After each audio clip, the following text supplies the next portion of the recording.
So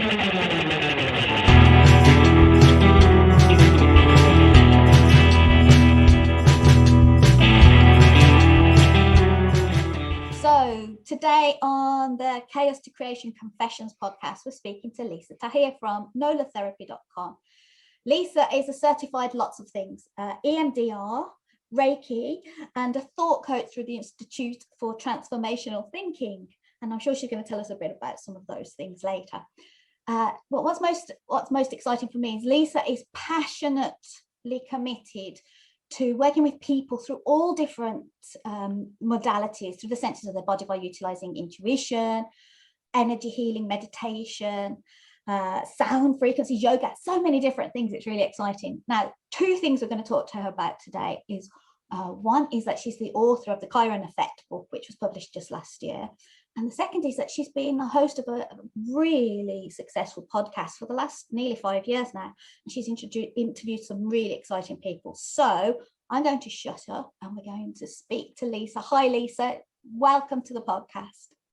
Debs, thank you so much for having me on Chaos to Creation with you and your listeners. It's such a pleasure and delight for me. So we've got two things in particular that I want to talk about, which is your book and your podcast. Yeah. So what should we talk about first? What do you want to talk about first? You know, I've been watching your podcast on YouTube and really appreciating, so maybe that's a place to start. I love meeting a fellow podcaster and just how exciting it is to have conversations with people we might not have met before, like right now, you and I. And so I don't know, I love podcasting on all things therapy, and it's opened a whole new set of worlds for me. And I wonder for you if it has. It absolutely has. I've spoken to some fantastic people. I think what's I'm so impressed with you is how many podcasts you've done. How have you kept the energy going for podcasting and keeping that this strategy going and the process and the system? So what have you been doing? How have you managed that process? I appreciate that, Debs, because this Thursday will be episode 258. I've been podcasting consistently weekly for over 5 years. And you're right. To be honest, confessions, I know your show's about this. There have been moments where I just didn't want to do it. It's like, oh my God, I have to prepare for another show. And then there's this little voice in the back of my head that reminds me, you feel better after every episode you've ever done. So it's like, what is the obstacle? And I'm kind of like, I'm tired. Like, it feels like a lot of work. And so I'll just kind of listen to that wisdom of my body and like, you know what, you don't have to do it right now. And so I might go for a walk or, watch something or read something. And then I've learned that it's best if I kind of start when I have the inspiration and every time, Debs, tell me if this is true for you, 100% of the time, once I even go to my guest website and take out that sheet of paper and begin to write a few notes, this momentum comes over me and like the show's written. And I always prepare. I've learned for me that's key to have some questions jotted down, like it's not scripted at all, but just to have some thoughts and ideas so that I can really be with my guest during that time and not have to be wondering, what am I going to say? And I might get through my notes or I might not. But for me, it always is like the most wonderful hour of my week. And so that's kept me going, is like, you're going to feel better. So I'm curious for you, your process. Well, I'm exactly the same. I do everything on cards. I don't know if you do everything manually. So I don't know. Oh, cool. So I have little cards with standard types of questions on. And then I review everything I possibly can. So I listen to podcasts. I will read your book. I read your book. Thank you. And it's wonderful. And then I'll make notes. So I have, I'm never empty when I come, so I have some framework. Yeah. But then I just love to see where things go, because you just never know where they're going to go. Some people I've spoken to have been they've gone on such an interesting journey on the podcast where I've just sat back and been in their flow, and other people have needed a little few more questions here and there. But everybody's so different, and having, I think, a little framework, but being open to the change of direction, I think, is how I do it. Yeah, same here, in a very intuitive and flow state kind of way, much like I hear you saying. Yeah. So who, just for my own interest, what was the best podcast guest you've ever had? Who was the best? You know, Debs, every time I think that's happened, there'll be another guest that I'm like, oh my God, this was the best episode. So I'm thinking there's two ways I could answer that. One is kind of like dream guests that I've interviewed and felt so wonderful. And then others are the unexpected, most wonderful guests. And I'll start there. Last week, I had a woman, Pisha Kolobova. She's a women's empowerment coach, and she's from the Czech Republic, lives in Las Vegas, and came way to me, just through an email. And we had the most enlightened conversation. She is magnificent, helps us understand manifestation. If we manifest as non-specific manifestors or specific manifestors, the difference is one type, it manifests better and more easily by writing down their desires, doing vision boards, and the other type is more in the air space, like just thinking about things, feeling it in their body, and they manifest. So she was just amazing. Like, talk about when you meet someone and they just lift you up. So Pisha Kolobova, I have to just share her name, and that's her website, pishakolobova.com. And she's a podcaster as well, of Unapologetically Abundant podcast. And then dream guests are the second, like people, it's like, oh my God, these are my mentors, these are who I learn from. And Marianne Williamson, who wrote 11 books, 7 of them are New York Times bestsellers, who I've had the honor and privilege to meet in Los Angeles numerous times at her lectures, released her book, Tears to Triumph, on my podcast in 2016. And it was just such an honor to have that time with her. And also Dawson Church, who you interviewed. I love his work. He's a scientist and like a really, quantum physics driven person.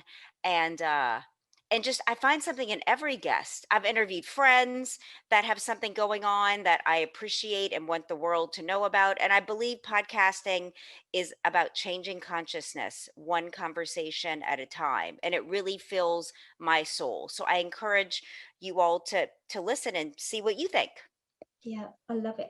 But I've got to say, I was very nervous when I interviewed Dr. Dawson Church, because I was like, gosh, what if I don't get the Dawson Church laugh?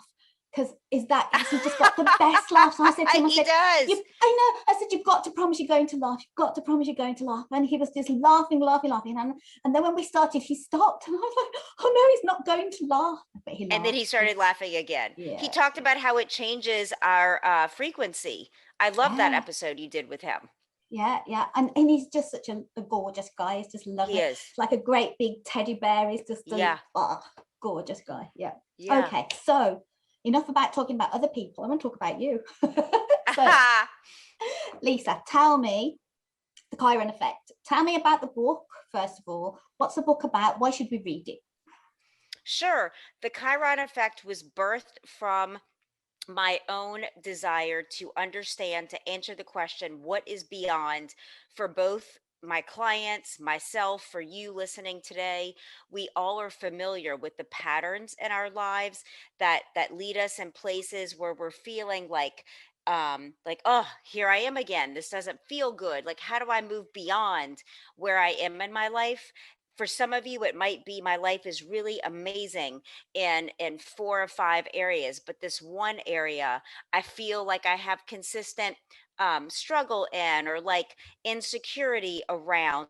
I doubt myself. And for others of you, there's been deeper wounding from trauma and abuse, and you don't believe that things can actually be better for you. And me having been on both sides of that spectrum in my own life, and being a therapist for over 20 years, as well as being in my own therapeutic healing process, I wanted to answer the question, what is beyond the narrative of our woundedness, of these problems? I think they become all too familiar. What's the new story of who I want to be for myself and for you listening?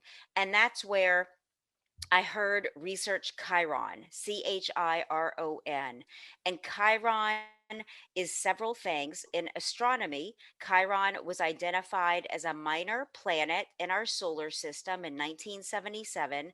Chiron was named after the Greek centaur Chiron, who is the founding father of the healing and medical arts in that mythological tradition.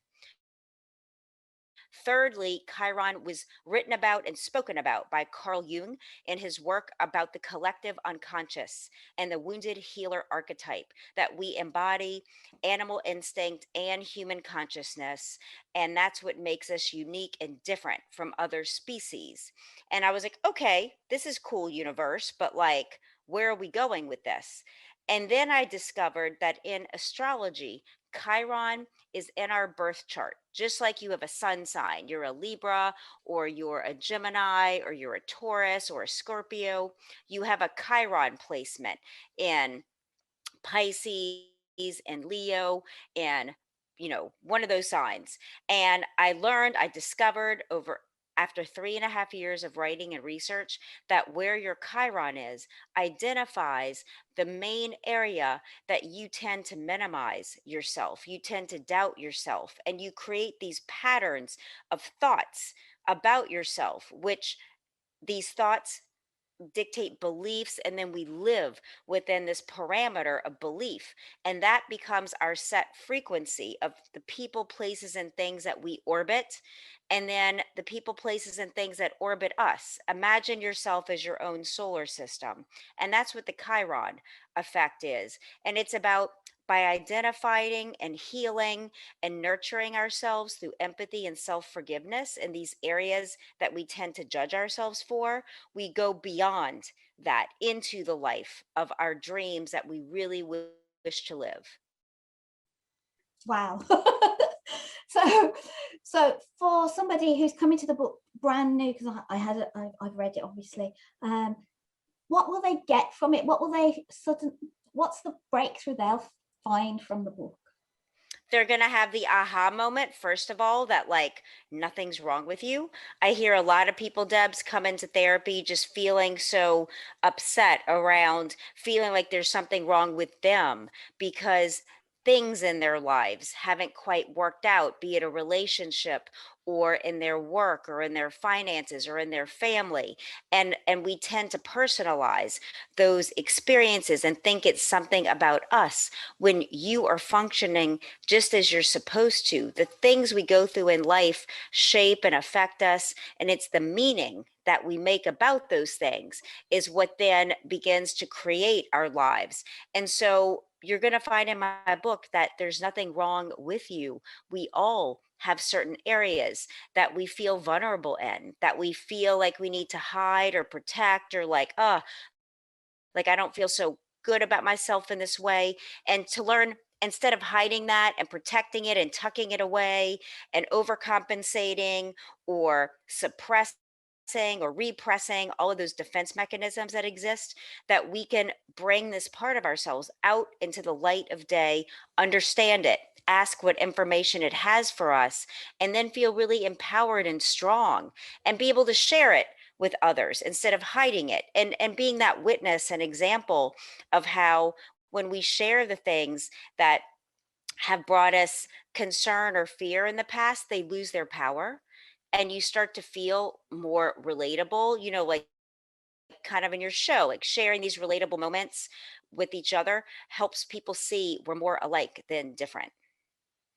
And that's a brilliant move now into, because you said earlier that you during your writing and research for 3.5 years, and it wasn't just I'm going to write a book and then the day afterwards there's the book all written. Tell me about your process and how you got to like bringing up this all together in the research. What was your process for writing the book? Sure, Debs. It was really intense. I had no idea that it was going to be what it was. first of all, I was committed to writing the best book that I can write, being the person that I am. And so I wanted to research. Having been a therapist for over 20 years, there's so many sound psychological principles. I reference going back to 1914, and when Sigmund Freud, described the repetition compulsion. And it's this pattern that we habituate in our relationships based upon the way we were imprinted by our caretakers. And then object relationists picked that up around the same time in history, about how our object relations are mimicking what we experienced in our families, with our parents, with our caretakers. And that kind of sets the frequency. It's almost like this glass ceiling that we start to live, and we don't go beyond. And we don't even know we're not going beyond it, because it's all that we know.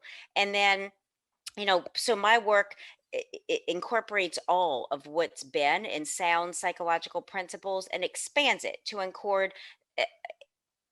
include spirituality and the work of Deepak Chopra and Marianne Williamson, and other. It's a synthesis of astrology being the departure point. Astrology helps you identify, this is where my Chiron is. It's in Aries.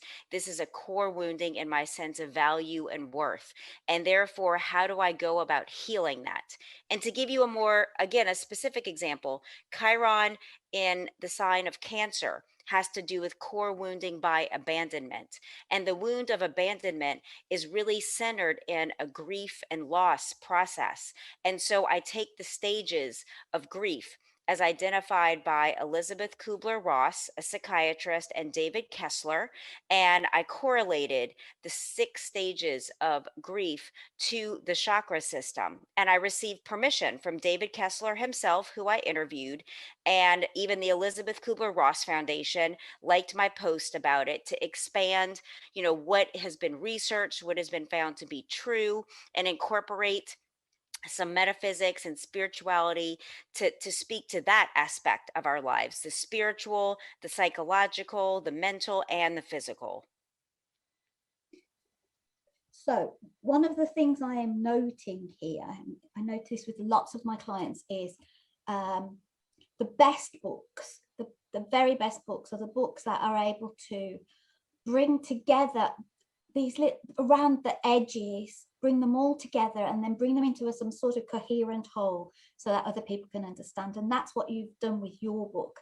Thank you. That process, that bringing things in from the edges, how did you do it? So did you sit down every day and now I'm going to interview? What was your process? How did you I hear you. The daily? I hear you, Debs. You know what? I scheduled writing time as if it was a client. So I tried different approaches. At first, I was writing like after the end of my day, after I saw clients and went to the gym and wrote my podcast, and I was exhausted. Here it is, 7 o'clock, 8 o'clock at night. And I was like, oh, I don't have a lot of fuel. So I was like, what do I do? And I actually started Googling, how did people write books? And I did read some stories about people, this woman with kids running around, and it was when there were still typewriters, and she just right in the kitchen, she was so committed to getting her book out. Kids are running around, and she would just type at all hours of the morning and night. And so there were times I did that, like, this is what I have this week, so even if I'm tired, I'm gonna make some tea and just see what I could get out. And then I learned, for me, it was more effective to schedule like 3-hour blocks as if it were 3 clients. And I tell friends, they're like, what are you doing, Tuesday afternoon? Oh, I have clients. I didn't have clients, I was writing. But that helped me to formalize it, to make it just as important as when I have a client, and I'm going to show up and I'm going to be present and rested. And so I did that for several years. I just scheduled my writing time as if it were a block of clients in a row. And even if I sat down and I didn't have any new material, I would edit. I'd go back to what I've already written and tweak it and add more sources and, research. So it became like this feedback loop whenever I sat down, even if I didn't want to, I just showed up to that writing time and let flow what needed to. And over 3.5 years, the book came out. And I felt like I experienced, Debs, every placement of Chiron, like going through it emotionally. I noticed things in my life started to happen to where I would feel like that person would, like Chiron and Leo, core wounding and one's connection to creativity. Like there were moments I didn't feel creative. I felt like cut off from my muse, as they say. And I felt like as I was working on certain chapters, I would start to really embody what that feels like. And so it was hard, like Chiron and Aries, disconnection from one's community. And, like I started to feel that during that chapter. And so I felt like life was helping me write the book from an experiential place. I found that the book is actually a guide to life, that when you go through something that feels like an abandonment or is an abandonment, that's the Chiron in Cancer. If you're feeling disconnected, you move to a new city, for instance, and you're not sure where you fit in, or the city you lived in, you've never really fit in, Chiron in air in Aquarius, like feeling disconnected and wanting to create community. So it's really a way to manage and go through experiences that will challenge us. I offer practical takeaway steps, affirmations, and even meditations that you can do. I love the affirmations. I'm Chiron in Aries. Okay, core wounding and your sense of value and worth. Yeah, and your affirmations, I was like, okay, these are my affirmations now. Yes. They felt very correct for me. And I'm thinking, Deb, since you've been a podcaster and that your work has healed you, because this is meaningful work for you. You're connecting with others, and it's about healing your sense of how you're loved. It's not about overperforming or people pleasing. And your show gives you an opportunity to step into your power, into your gifts. And I'm wondering if you felt that as you were reading my book on Chiron and Aries, seeing how you've healed this. Yeah, absolutely. It really spoke to me. It really said, oh yeah, that I can see myself in this. I can feel myself in this. And I can see lots of points in my life where I have healed those wounds. Yeah, but my favorite bit that you said in your book about was we repeat the same patterns. I was like, oh, really? You don't say. So this repeating patterns, though, from a writing perspective, in your book is you've got the 12 areas. So Chiron in Aries, Chiron in Aquarius. So that pattern, that repetitiveness in the book is what I believe, and all books need some sort of repetition to give people a comfortable feeling when they're in the book, that they know where they are, they know what's going to come next, they know. So whilst repeating some patterns is a bad thing, I think in your book you did some repeating of patterns really, really well that made it comfortable to read the book so that you knew what you were going to see next.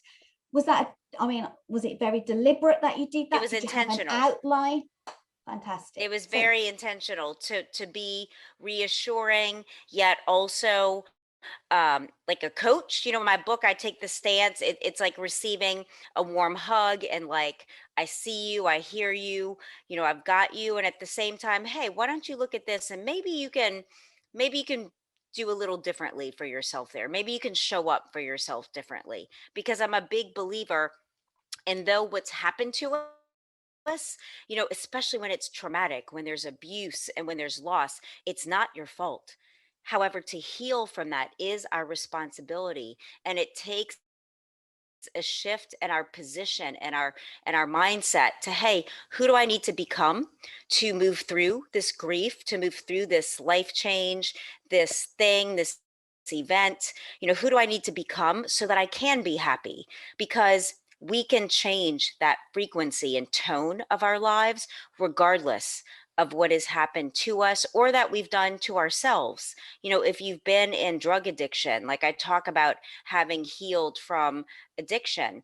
And for me, that took really taking a stand for myself. This is up to me to change. And who do I need to become? What do I need to do to get out of this pattern and this rut, living way below who I came here to be, who I sense I am, who I want to be. So sometimes it takes making those in the moment hard decisions and like saying no to ourselves. No, I'm not going to do this. No, I'm not going to say that. No, I'm not going to go there anymore. I'm going to do something new, become something new.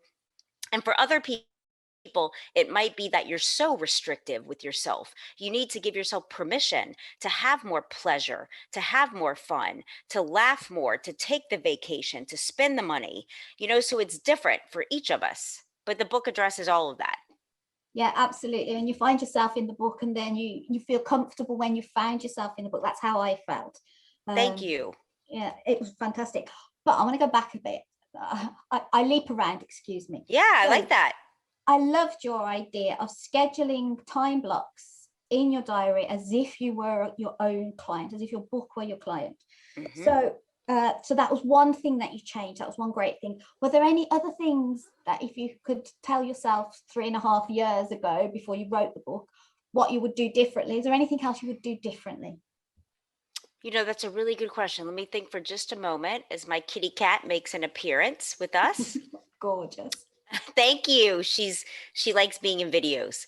I think I would have told myself that you can do this. Like, I felt like I would, there were moments of self-doubt, who are you to say these things, to tell people how to live? And then I realized we all have a voice. We all have a sphere of influence. We're all influencers in our own worlds, our own universes, with our friends and our family, and even the grocery store we go to. And it took me that whole time to realize that what I say does have value and is going to speak to people, as I'm hearing now when I go on these awesome interviews with people like you, Debs. And so I think I would have just encouraged, like, soften the criticism. But again, the whole book is about softening our self criticisms, approving of ourselves more, learning how to forgive ourselves layer upon layer progressively for things we did and didn't do. It all is working out for us to become and evolve into these beautiful individuals that we are. And so I guess I wouldn't have known that had I not written the book. But just any of you who want to write a book, just go through the steps, the process. Sometimes it can take, 3.5 years now feels like a blink of an eye. And I'm grateful every day that I did it, that I didn't go to certain dinners or parties or vacations. Even I had a trip booked to Italy and I just let the ticket go because the book was in a space where I needed to be with it. And so, like, I just feel really proud that I stood and rose to this occasion. So, you listening, if you want to write a book, it's going to look different for you, but just do it. It's going to feel so wonderful once you get this out there. Excellent. Really good advice. And brings me back to the point you made earlier. You were committed to the book. So you made a commitment to the book. Are you going to make the book? Did you, sometimes you can put, so I have this theory of chaos, that there is chaos and chaos is fine. You don't have to stress about the chaos. Chaos is good. But in order to create something, we have to put some constraints. Yeah. So, and constraints can be things in my world, can be things like time or money or resources. So usually when I work with my clients, I help them put some constraints, like, we're going to do this and it's going to be done by this time. Did you give yourself constraints to get that creation finished, or were you completely in the flow and you allowed it to happen? I worked with 2 editors. I did hire 2 editors as I was writing to submit to them. And that helped me stay on track. Having these 2 other people as accountability partners, which I like to call it, like, it really formalizes process. Like, I am writing a book and the commitment is to the book, but beyond that, it's to the people who are going to read it. And when I started to feel doubtful or tired or like, oh, you don't have to do this, like, I thought about the readers I hadn't reached yet. And that really fueled me, Debs. Like, the people now that have it, like, I started to vision into that future of this person that is not going to be my client one-on-one, but like, what if I help them change their lives? What if they change their relationship to shame, to guilt? Like, what if they're able to free themselves as a result? And that's what fueled me to then get to my editors, this next chapter or the revision that they sent me, because they would review what I wrote and send it back to me. And using this like autocorrect, I forgot what it's called, track changes, so it's kind of like we were on this journey and path together. So having those two editors really helped me to stay engaged and even excited. And in the moments where it's like they sent back an edit that was going to take a lot of time, it's like, okay, I'm going to schedule that block of time because I'm going to spend more energy and effort here to redo this part, articulate it better. And I learned that, in working in concert with those individuals, it just really helped the book grow and become better, because they were taking my words and being like, oh, I hear you, but I'm not really clear what this means. Like, can you say it in a different way? So it just help make it richer. Yeah, there's a phrase, I can't remember who said it, but something along the lines of, it takes a village to raise a book. I don't think I you love can that. write alone. I really don't think you can write a book alone. I think you do need to bounce the ideas along with people, and to just get that feedback, because you might say something in a certain way and it in your head it has a meaning, but when it hits somebody else, it doesn't Exactly. have the same meaning. Yeah. Can I throw in something that just came up, Debs, as you're asking me Please these do go insightful for it. questions for our listeners? Also, one thing that really stood out to me during this process is that I didn't let people read it until it was done, because the couple times I'd share a chapter and it's like there's crickets, nobody's saying anything, I realized I'm kind of like the energy, it wasn't, I was pregnant with this book, and I realized, just like with a human birth, you don't want to deliver prematurely when possible. And so it's like I felt like I was nurturing this information to grow it into where it was finally ready to be read by others. And so that was something that stood out the whole time. People ask, what's this book about? And I would be like, oh, you'll see. And eventually people kind of stopped asking. And then, like a year, are you still writing a book? I was like, I am. But I learned to just keep it really kind of under wraps in a loving and sacred and protective way. And I've heard so many other authors tell me that are New York Times bestsellers, that they keep this to themselves until it's ready, because the energy is so, it's so, I don't know if delicate's the right word, but you don't want to expose it to so many other opinions that you lose your own, why you're doing this. And I want it to be purely, this is something I was led to write and contribute. And I didn't want that voice to be inhibited or changed, in any way. And I wonder what you think about that. No, absolutely. And there is a fragility to a book while it's in those creation stages. And too many prodding or poking will definitely cause problems. I've had clients who've had like 10 or 20 people commenting on chapter by chapter, and the client loses their own thread, their own momentum. they lose their voice. Yeah. So there's a definite protection, and I think there comes a point where it's robust enough to have some feedback, and to have Yes. I have this idea of ideas are in our heads, and our head is like this great big brain jar. In fact, I've got a brain jar. I love that. Brain jar, right? So this is not my thing. These are all the different ideas in the brain. And when an idea gets enough energy to break out of the brain jar and break out into the world, that's when you should release it. And otherwise, it can stay safe in the brain jar. I love the way you think. It's so breaking down even chaos to creativity. Like when I think about that statement, I think about, and this came to me during the book, like this energy of Chiron, this material, this book has been in the universe. And there are a few other books having to do with Chiron. None of them incorporate psychology into them. Mine's the first to do that. But this, Chiron isn't new. Chiron has been around since Greek mythology and possibly even before. So I also felt this urgency that, Lisa, if you don't write this, if you don't take this moment and capture it and harness it through you, someone else will. So it was also this awareness that ideas, are like out here in the ethers, and they come to us like you listening. You might have an idea you've been sitting on And I encourage you, take it out, and like you just took out that ball from the brain jar, like take it out and look at it and examine it and see if there's something here to move with it. Because I had the awareness that ideas or that energy, and we receive it, and it's like, if you're not going to do something with it, someone else will. And this is an idea I wanted to be the author and creator of. And yeah, so just to share that too.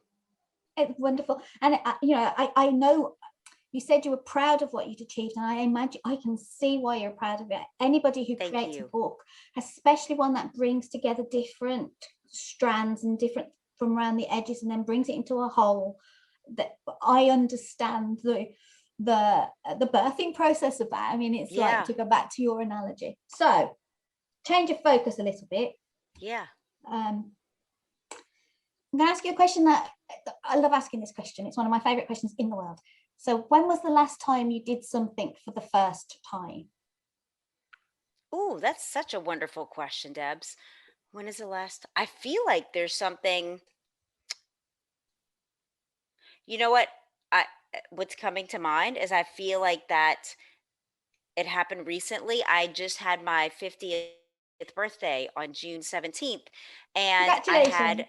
thank you. I had I invited, took the risk to invite 8 of my best girlfriends, asking them, will you come out to Los Angeles? I live in New Orleans and Los Angeles, and they had never seen my life that I have built here over the last 7 years. And, like knowing they might say no, or we can't do that, but they all showed up, they all came here, and we rented this amazing house, and we went to eat at a place I have looked at for 7 years and always wanted to go to in Santa Monica. And we all went there. So I feel like it was something I did, though I've been with these friends, we've been friends for so many years, like we had never done this. And I just was so happy I asked if they would come share and seeing my life here together. So that feels like a really recent first new thing. Yeah, because that's a beautiful first thing, because it involves lots of other people. I think that's really really one of the best ways to do a new first. Because when I ask people this question quite frequently, what I find is the most creative people there's always something that they've done, like that's a new first that they've done. And what's something for you too? I'm curious. This year I started learning to play the guitar. Very cool. Yeah, I'm trying to stave off the brain cells decaying. Yes, they don't have to, as you know. What our words are powerful, and what we speak and believe creates. So you're doing it. You're right on. Yeah. So, and we just bought a cello, so that's cool. I've never touched a cello before in my life, so that's awesome. We're trying to do lots of new things. So I think let's round it up now, because I know I said I'd take about 30 minutes and we were about 30 minutes. Sure. Is there anything I haven't asked you that you're just dying to tell me? I think the only thing that came up again during your really insightful questions is for listeners to know, in my book, at the end of my book, I added a resource section. So this are like the practitioners and people that I know of personally, and it includes astrologers if you're more of the astrology mind, because my book again uses astrology as the diagnostic point, and then from there it goes into psychology, spirituality, and taking personal responsibility. So I list some of my favorite astrologers, healing professionals, other therapists, books, resources, tools. So I felt like that was important. So you have some other places to go with your questions to receive those answers. I spotted that. I thought that was one of the best resources sections I've seen in a book for a very long time. Thank you. So it wasn't overwhelming, but it was so useful, because I was like, oh, that's an interesting book. Oh, I haven't looked at that. I haven't seen this. And that just opens up the world, I think, for people. So it's a really good resources section. People definitely need to go and look at that. Thank you. After they've read the book. Yes. Is there anything else you want to tell us? No, I feel really good about our time, Debs. Thank you to you and Lisa, your listeners. How do people get in touch with you? How can we get in touch with you? What's your website address? It's nolatherapy.com. NOLATHERAPY.com. It's easy to remember because it stands for New Orleans, Los Angeles Therapy.com. You can find me on Instagram and Facebook at NOLA Therapy. I love hearing from you. Please follow me on social media and reach out. It's Lisa at NOLAtherapy.com for my email. And you can Google my name or the book. It's available everywhere. Books are sold. It's being translated into Chinese right now and released in 2022 in Asia. So I just would love to connect with you and be your therapist, whatever will be helpful. And just repeating again, the book's title is The Chiron Effect. Chiron spelled CHIRON, Chiron Effect. So yes. I just want to make sure people get it so they can get the book. Thank you. Lisa, thank you so much for your time. Have a wonderful rest of the day, and let's hope we speak again soon. You too. Have a great evening in Spain. Thank you. Ciao.